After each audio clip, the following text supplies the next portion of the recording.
And it was not like your hype karaoke night. It was like mid-afternoon, going into evening. That sounds like a low point in life. No.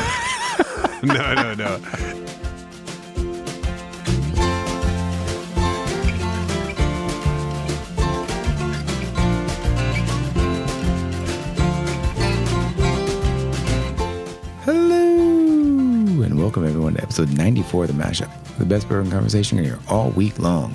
We're your hosts, Anthony and Steven. Hello, good sir. Hey, buddy. How you doing tonight? Fantastic. Hello. Yes, you are doing fantastic. I've been having trouble speaking tonight. Yeah, you know what, though? That happens sometimes, right? I have trouble speaking. You have trouble speaking, you know? When that happens, I can't help but think of certain fun things that you may or may not do. I have wondered this for the longest time because as good of friends as we are and have become, I have never known the answer to this, and the whole world wants to know, does Steven do karaoke? I have never. Never? Not once? Not a single time? Okay, not that I remember. Okay, not that you remember. That's a good start. But that's a great start. But I've been to several karaoke bars. Okay, so if you're at a karaoke bar and you're not karaokeing, is that the right thing, karaoke? If you're not one to karaoke? One to karaoke, whatever it might be. Are you a karaoke eye? I don't speak of the English. Karaoke. What would you do there then? Just people watch? Normally they've been crowded. Yeah, because they're crowded and then there's people that are like have no business singing, but they should cold be. Drinks. Yeah. But the reason why I asked you this is because I am not I don't go to karaoke bars a lot, but when there is karaoke available, I do get in the mix at times. Oh. Yeah. And the other thing is I love to sing in my car and also sing in the shower. Are you a shower singer? No, are you a car singer? I have, yes. I mean, okay. I do, yes. So, yeah, there we go. Now we're getting into thick of it. So I'll tell you what I do when I karaoke, but what's the kind of thing that can get you in the mood to like, you know, belt one out in the car and just like, you're like, you got Alice in Chains going, you're like, I mean, I'll sing anything in the car. Okay, I'll sing anything in the car. Okay, anything special. All right. Unless it's 4 non-blondes, I can bust that out. You serious? Yeah, I love it. Oh my god! You know what's hilarious? My kids came across that song recently, and they love it. Like the "What's Going On?" Yeah. That one. Oh yeah. They love it. They can't get enough of it. I think one of my greatest moments in karaoke ever was greatest moments. Was this is the ESPN Top 10? Yes, Top 10. I was. I was in a where was I at? We were at the beach somewhere close to like North Carolina, and I went into this. We went with a whole bunch of us down to this bar that was in I think Wilmington, North Carolina. It was kind of a little bit off the beaten path, and it was not like your hype karaoke night. It was like mid-afternoon, going into evening. That sounds like a low point in life. No. This was like a place like before it was completely happening. It was like, you know, like dinner time going into evening. And so people were like karaokeing, but it's like kind of slow. And so I was joking around and said I would belt out, whatever. And so people that we were with went and signed me up for Oasis for like Live Forever, you know, little Noel Gallagher tune over there. And I was in the right mood and I belted that thing out. And in the Wilmington area, there's a lot of people in the military and stuff like that are, you know, were also in the bar. Yeah. And people loved it. They thought it was fantastic. And so I don't know if it was a combination. Tip jar? No tip jar. But you throw the beer out and put the jar out? Yeah. No, it was a lot of fun. And I'll remember that as one of my favorite karaoke moments. There's been other less favorable times I've been received karaokeing, but like, does that even happen anymore? Do people like go out and sing post COVID? Like, you don't want to be at the bar singing, do you? I'm sure. I mean, I'm sure around here that Chevy Chase Inn is still going. Okay, yeah. And I'm sure what's the other place? Cellar had karaoke too. I don't know, but there's the other big one. Yeah, no, it's behind. It's off of. It's behind the Home Depot off of Harrisburg Road. I've not been to that one. There's a shopping center back there that has a pretty popular karaoke bar. See, we got to go hit that up. Mashup joins the karaoke bar. See, that's where we're going next. That's what I'm talking about. And then the other places were, you know, like 10 businesses ago in some downtown building that doesn't exist anymore. Those are the other places. So you're telling me there's not longevity in the karaoke business? Well, not the ones downtown. Does not seem like a downtown thing. I think you're right there. Yeah. It's probably not like, people aren't going out like, I want to listen to terrible singing. No, but hey, that's a fun thing. I'm glad we talked about it because, I mean, if you're not singing, you should be out there singing. And who cares what you sound like? Everybody can make contributions, right? Yep. Yeah. Especially in the shower. There you go. The shower is the best. So as we continue our series of catching up with reviews, we have another one. That's right. So this review comes to us from BCE Johnson. And the title of the review is New Lawyer Listener. Hi, fellas. Brian from Canton, Michigan. Where's that? Never mind. I'm not going to ask you. Just continue. Yeah, I don't know where Canton, Michigan is, but there's a Canton, Ohio. And so that's all good. You're saying that straddles the line of Ohio and Michigan? It might. You never know. So he said, new to the podcast in the last month or so and working my way through the episodes. Love the banter between you guys and the information I get from listening. You make it easy to absorb, and I feel like my knowledge has increased tenfold. Ooh, tenfold. Nice. You seem like guys that I would enjoy sharing a pour with. We totally would enjoy sharing a pour with you. I like pours. Yep. And definitely, if we can come to Canton, Michigan, we should go explore Canton, Michigan. Also love that most of the bottles you review are more or less accessible to all, but I love hearing about unicorns too. Thanks, and keep the episodes coming. Cheers. Ooh, that's nice. Well, thank you, Brian. Yes, we really appreciate that, and we will keep the episodes coming, whether it's regular stuff or unicorns. Yep.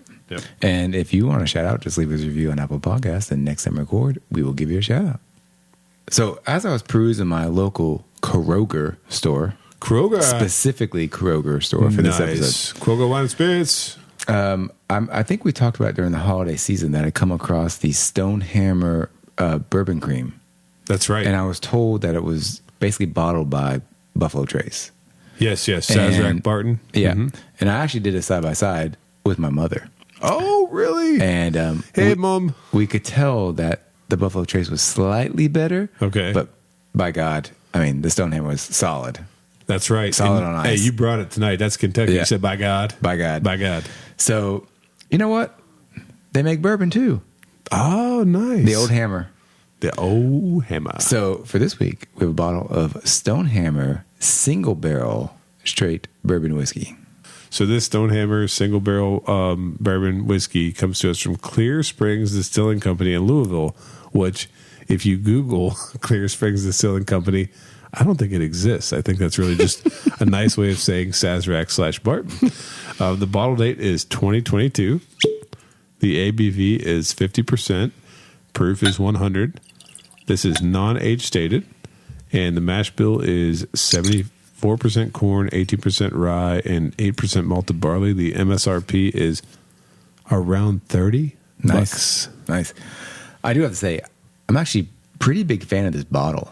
It is a very nice looking bottle. Yeah, it's nothing spectacular for some reason, but it's got, so it kind of reminds me of that generic, let's call that Stag Junior shape. Yep. But with like a skinnier bottom tapered up to like a broader shoulders. Yep. In the midsection.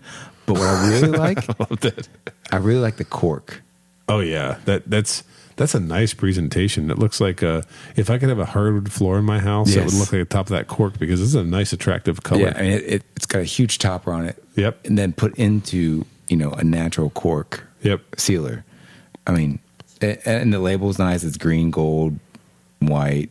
A couple of stickers. It's got the dollar bill, 100 proof on top. Yeah, that tax strip is a little bit like looks almost like the McKenna. Yeah, the McKenna. The McKenna tax strip. But yeah, I think the bottle is fairly attractive for the price point. Oh yeah, I agree, 100%. And I don't know, like, have you ever seen StoneHammer before recently? Like, because I don't know if their bottle looked different before. Well, it's funny you say that. I actually, so the way we got this bottle is I went and I was in one Kroger, perusing, and I was like, "Oh, StoneHammer, great!" Because I've been wanting to try it because I've heard where it's sourced from, and they had the small batch, so I went and picked it up, and I got that for it was on sale for like $21. Oh no way! So I was like, "I'm gonna pick this up." Yeah, and I drank it, and I was texting you guys saying, "Oh, it's not too bad." Oh, drinking it straight, and I happened to go to another Kroger, just perusing, and I was like, "Single barrel."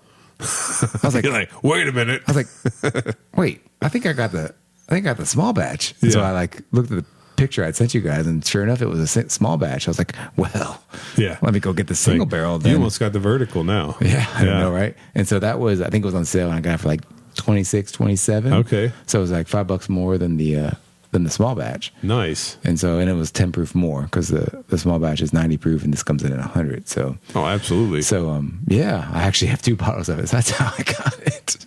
No, I think it's great. And I mean, honestly, this is rumored to be, well, I mean, I'm going on what I know and not anything we've done super facts on, but yeah, right. This is rumored to be the house brand for Kroger, right? Where they source Which I'm sure everyone knows, which is a huge grocery store. Yeah, huge, Midwest, huge, massive, southern area. Yeah, and they have I actually think they're one of the largest retailers of spirits in the United States. So is that behind Costco? I think Costco's number 1.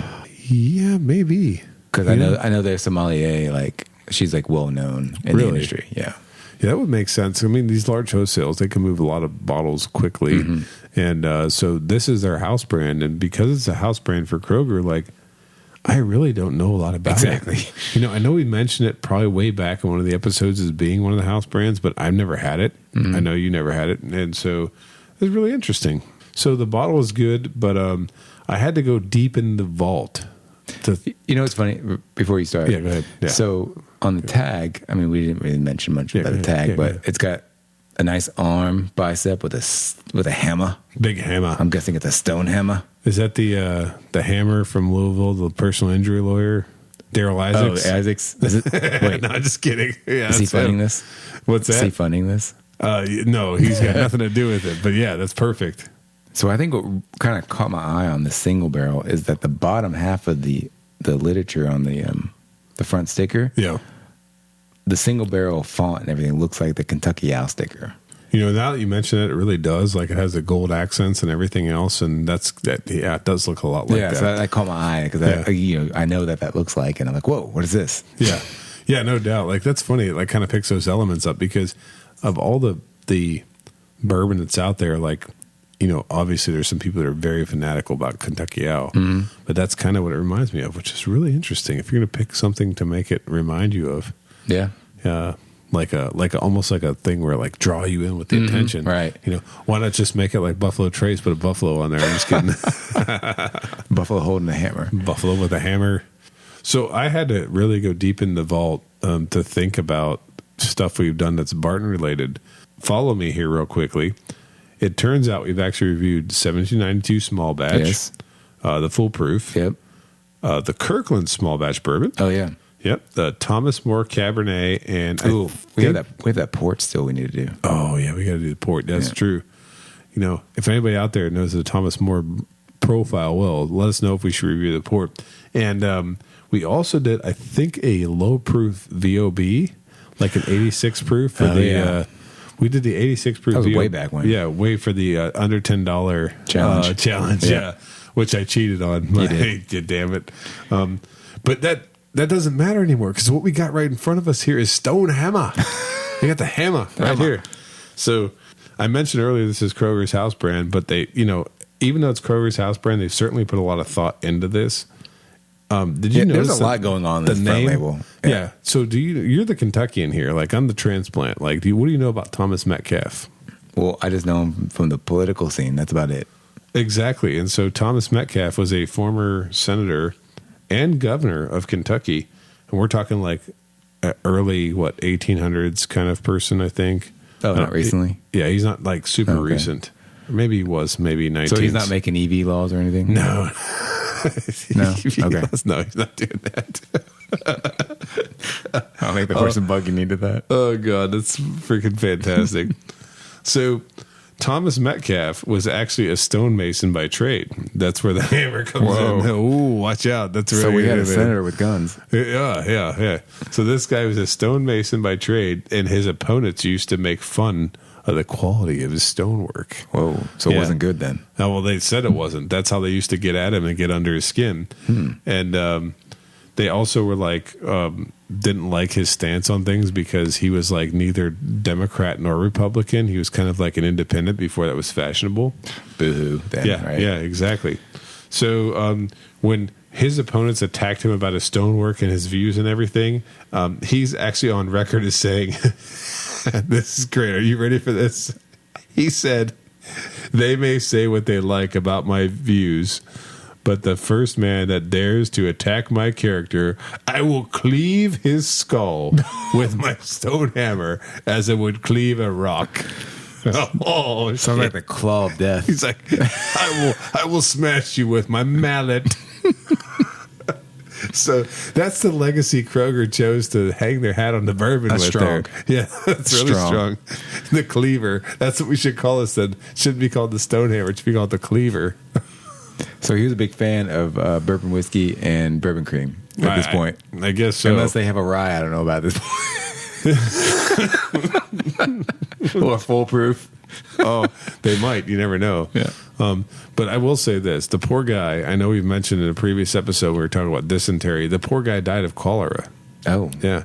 So as much as he was swinging that hammer around and threatening people, in the end of the day, the dirty water got him. Yeah. That sucks. So that's a sign of the early times, though, right? Yeah. People used to die of early timey things and stuff like that. So yeah. But really, really, really interesting. That's a lot going on with this bottle already. There is, yeah. But I mean, again, think about it. Like, it's a house brand, yet they chose to like use Thomas Metcalfe and talk about the legacy of Kentucky. I would like to be in that room of how they decided to they tried tying this to like a political Kentucky person. I know. I mean, I know the name, so obviously he was famous, I guess. Yeah, absolutely. But like StoneHammer. I know, right? How's that come about? It's like you think, like, is somebody getting a royalty down the line or something down there? It's just marketing, right? It's just some marketing where you're supposed to be like me looking up about Thomas Metcalfe and being horrified this guy was going to like smash people with his hammer. Then he died of cholera. My goodness. What a nightmare. I hope there's not still like a lobbyist for him in the government, like pushing like liquor. Yeah. Like, I got this great thing. You got StoneHammer liquor. You will approve that. Well, should we go ahead and start nosing the hammer? Sure, sounds good. I feel like I'm getting stone dust. Stone dust? No, I'm getting some oak. It's funny. So we poured this, and we both kind of agreed. We got kind of like a caramel front. Yep. And then it quickly kind of went into like a youthy, woody smell, like sawdust, right? Yeah. Is that still around? Now that it's breathed a little bit? It seems like it's dissipated, but like I'm very distinctly getting caramel, very slight vanilla. Yeah, yeah. And then like oak that is like, it's like a mixture of like, it's musty oak. That's what I settled on. It's musty oak. So it's like your grandma's oak. Exactly. Yeah. You're at your grandma's house. She has the plastic on the furniture, and she might have some old hardwood in the house. She's got those plastic runners going across the carpet. Yeah, exactly. Because the house was built in like the 1800s. Yeah. But she's living in there, and she's like, "Oh, it's perfect." And you're like, "Wait a minute, what's that? Is that up to code? It's not up to code." And your electrical scares me. That's the oak that's in this. Is like grandma's oak. How do you feel with the 100 proof on the nose? It's not super offensive. No. It's not massively ethanol-y. It's just, it's not it's just there. Yeah. It's not, I feel like it's actually become a little bit more pleasant to nose the more it's aired. Yeah, absolutely. It's not remarkable, but it's also not bad. No. Yeah. It's like, I love to say it. I haven't said it in a while. You know what I'm saying? Not great, not terrible. Yeah, there you go. That's your review right there. It is. Not great, not terrible. I mean, I'm still getting a little bit of that sawdust. Yeah. We don't know what the age of this is, but it's obviously going to be young for mid-20s. Yeah, I'm going to assume, just based on what Barton is sourcing out, that it's probably between 4 and 6 years old, but probably closer to 4. Yeah. There's a lot of Barton on the market, okay? And when I say there's a lot of Barton on the market, I don't have literature or anything in front of this to prove what Barton is sourced and what brands use Barton. But I almost feel like it's almost like the Kentucky MGP. You're not wrong. Yeah, like, I mean, if they do all the house brands, which Total Wine has one, Liquor Barn has Flatboat. I can't remember the name. Oh, I don't remember the name of Total Wine's house brand for Barton because nobody cares about Total Wine, and so that's why I don't remember it. Here we go. But Liquor Barn has Flatboat. I'm sorry, everyone. Sorry, I just can't. I can't get out of that frame of mind. So Liquor Barn has Flatboat. We got StoneHammer here from Kroger. We got whatever. Costco has Kirkland's. Yeah, Costco has Kirkland's. Trader Joe's has stuff, right, that they do. They have a I don't know the name of it, but they have a house brand. They have a house brand. It's Barton sourced. So those are just like some big guys. And then think about like Sam Houston was 15 year. They signed an NDA, but like, come on, we know where it's coming from. Blue Run's first run of barrels. They never said where it came from, but everyone that's tasted it could tell where it came from. The 15 or the 14 it was or whatever. 13 when they started, year? right? Okay. And others that source like 13, 14, and 15-year-old stuff. Don't be saying bad stuff about Blue Run. Oh, no, I'm not. No, I love Blue Run. Yeah. Those were really great barrels they sourced. I'm just saying, like, a lot of stuff gets sourced from Barton. Yeah. And as I'm thinking about that, like, and we're talking about it and we're tasting this, I'm like, nobody really talks about how much Barton's actually sourced. Calumet Farms, that's another one. Mm-hmm. So Barton is actually prolific. What do they call that? Well, whatever it is, just called a non-disclosed distributor of spirits that's getting packaged, and people are slapping the label on there like it's their stuff, but it's Barton juice. Lucky 7, we've done Lucky 7 in the past. Yeah, just a ton. If we keep talking, I think we'd probably go to another 25. It does sound like it's becoming the MGP. Yeah. The MGP of Kentucky. Saz, look at Daddy Saz in the mix. Daddy Fat Sack Saz, huh? Yeah, exactly. That's what I'm talking about. That's perfect. Well, let's go for our taste of this hammer. All right, sounds good. I feel like Thor is descending down from the galaxy. Just lightning is striking your hand. That's all right. That's a good sip. I mean, it's. I wouldn't call it balanced. I would call it like, okay, we got some. We know you're drinking bourbon, right? But you're drinking a bourbon that's it's got a little bite. Got some bite. Yeah. It has the classic bourbon flavors. It's but not overwhelming. Not overwhelming. No. Yeah. It's not going to like light your palate up at all. No, I meant the flavors. Yeah, flavors. Okay. Yeah, exactly. It's not going to light it up into terms of bad or good. It's just going to be there. And it's it just seems like it's, okay to drink. Mm-hmm. Yeah. Not good, not bad, not great, not terrible. It's I bet you this is on an ice cube. It would just be, you're just drinking bourbon tonight. Yeah. Just be like, got what I like. I got my flavors and I'm cool with that. Yep. So, second sip highlights a little bit of that sweetness, but so for a novice on this bottle, yep, mixing it with ice, what are your thoughts on that? You think it's a good gateway, or you think it might be offensive? No. On ice. I actually think that it wouldn't be bad. Okay, so a lot of people I drank bourbon on ice when I first started drinking bourbon. I think that's how we got quite a bit, and it took me a while to realize that what the water both adds and takes away. Right. And in a lot of cases, if it's a little bit higher proof, you get more added. When it's a lower proof, I mean, this is not low proof by any means, it's 100 proof. Right? Yeah, so 100 proof is not low proof, but it's also kind of like when you got a lot of stuff coming between 110 and 120 these days, that's going to hold up a lot better. But I think this might be a good one to put on ice. Yeah, I think for sure. I think just sitting around, just drinking it on ice, pretty good bottle to do that. Exactly. Like I'm honestly thinking right now, I want to save it for the past try and buy, but I think that I think there's a certain place for this bourbon. Mm-hmm. Yeah, that's what I'm going to say right now in the moment. I think there's a place for it. Nice. Yeah. All right. So Anthony, with that, would you pass, try, or buy on the StoneHammer Single Barrel Straight Bourbon Whiskey? This is a little bit more difficult than I thought it would be, and the reason being is because it's $25, $26 a bottle, right? Mm-hmm. And so for a single barrel, for a single barrel, that's probably going to be between 4 and 6 year old Barton stuff, which you get 1792 single barrel and other things that I do enjoy. It's going to be tough. I'm so hard. I was actually going to say pass. Okay, So here, I'm going to make caveats. That's my new thing that I want to do now. I don't want to do straight pass, try, or buy. So if you're the seasoned veteran, if you're looking for something that's going to knock your socks off, you're definitely going to pass on this.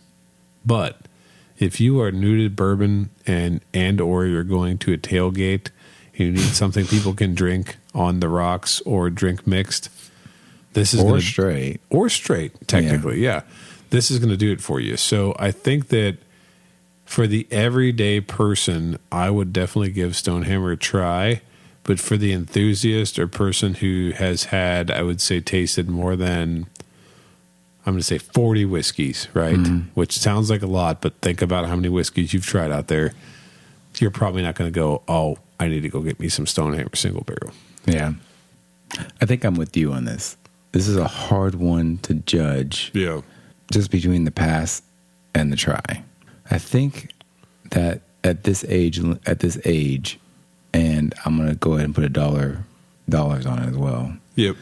That a single barrel might do better in a batch than a one bottling. So are you saying like maybe this is because whatever was selected that we're drinking might be a little bit harsher than what might happen in a blend? Or just an older aged product. I got you. So I think we said that some of the sawdust was kind of out of it, but I'm still getting it. Yep. So I'm sure this is wonderful in mixing, but I'm not here to really rate a mixing bottle. You just want that stuff you're going to sip on and carry and you go. Yeah. So I actually might be a pass on this. Okay. That's fair. Like I told you when I was talking, like for me personally, being a more experienced bourbon drinker, I'm going to be a pass. Yeah. But like for the everyday person. No. Yeah. That's what I was kind of toying might be just like, oh, well, I'm looking for something to try. But you know what? Make this interesting? What would? If we did another audible. Uh-oh. Yeah. 2 weeks in a row. 2 weeks in a row. This is different for us. You guys should see this. Steven like pulled a bottle underneath a table here, and I'm not even like, you sneaky, you know what? I'm not going to call you that. I don't want to have an explicit rating here, but you're being very sneaky over here. So I think we're going to go ahead and just compare the single and the small batch. Heck yeah. And so let's do to finish us off, let's do a quick comparison between the two. Yeah. What are you starting with? What are you starting with? I'm starting with the small batch. Small batch. The one that was just poured in my glass here. All right. I think some of that sawdust is kind of like, is not there. Yeah, so the oak is not accentuated with the small batch. Yeah. So this is a small batch StoneHammer, and the oak is definitely not as strong with the single barrel as it is with the single barrel. I mean, it goes down pretty easy. Nothing offensive. Yeah. So this is actually 90 proof, right? This is, looking at the bottle. This is 10 points lower. So it's 10 points lower. Like I get a lot of like it's a little bit watery, a little bit stewed bananas though. Like I get a lot of like bananas in the tasting. Some Old Forester? Yeah, Old Forester. Even there's been some Kirkland I got strong bananas on, and I know there's been some 1792 I've gotten some banana on. So especially the bottle and bond. Oh yeah, the bib. Yeah, that's bib. Why they made it yellow. I think we speculated, right? Yeah. No, that's good. But it's interesting. So tell me what you think. It's funny. It can taste those 10 points real quick. Yeah. Oh, 100%. Yeah. There's more ethanol, more oak. Yeah, more hug, is a little more in the throat. Yeah. Burn. And for those of you who don't know the visual, Steven is signifying. Yeah. He was like, he had his hand around his neck going. You guys can see that, right? You can see it at home. So obviously the lower proof is easier to drink. Yeah. Without even... Yeah, I think so. I think it is easier to drink, but I will say that like it doesn't present as complex of a whiskey as the other one. No. But I don't think either of them are overly complex. No, they're both very basic. Yeah, they're both very basic, but come at a good price. Exactly, 100%. And so if you can get anything in the mid to lower 20s. Yeah, I would say this, and like no disrespect to Fistful of Bourbon, but I would pick this over Fistful of Bourbon. If you're out there right now and you're drinking Fistful of Bourbon, well, maybe you should get yourself some StoneHammer. Yeah, what's that? I went to the Kroger. I think they had a rep there doing Fistful of Bourbon. Oh, I'm sure they did. That's funny. My God. That. Like, and that's the thing. Like, I'm not trying to take anything away from them, but like, I don't get it. That's all I can say. You know, like, you remember Tom Hanks in the the movie Big? Mm-hmm. Yeah, and he raises his hand and says, "I don't get it." Yeah, yeah, like they're presenting like a toy or whatever. He just says, "I don't get it." Like I'm like that with bourbon a lot. Like I I see like a $30-$40 bottle or like something going on, and I just immediately like got my hand up in the air, like I don't get it. Like what's this company going for? What's the angle here? So which do you prefer, the single or the small right now? So this is not a pass, try, or buy, but I think I still prefer the single barrel over the small. How about you? It's funny. I think I kind of prefer the small. Oh, really? Yeah. There you go. Yeah. That's it. And with that, thanks for listening to this week's edition. Please like and follow us on Facebook, Instagram, and Twitter at The Mashup KY. Also, let us know your thoughts on this bottle in the comment section. Until next time, keep it neat.